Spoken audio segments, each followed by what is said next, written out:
लेकिन जैसे जैसे दिन गुजर रहे हैं, सैलाब मुतासरीन के गुस्से और नफ़रत में भी, बेचैनी में भी इजाफ़ा होता चला जा रहा है।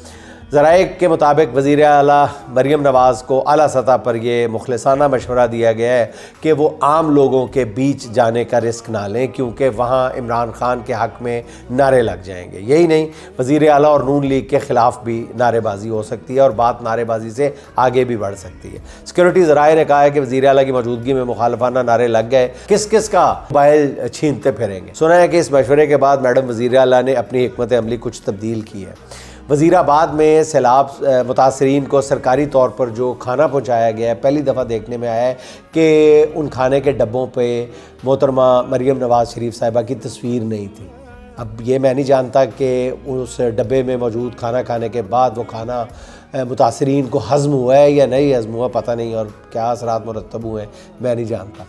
बहरहाल ज़राए के मुताबिक हर तरफ से शदीद तनकीद के बाद खाने के डब्बों से मरीम नवाज़ की तस्वीर हटाने का फ़ैसला किया गया है। ये फ़ैसला कितना देर पा होता है कुछ नहीं कहा जा सकता।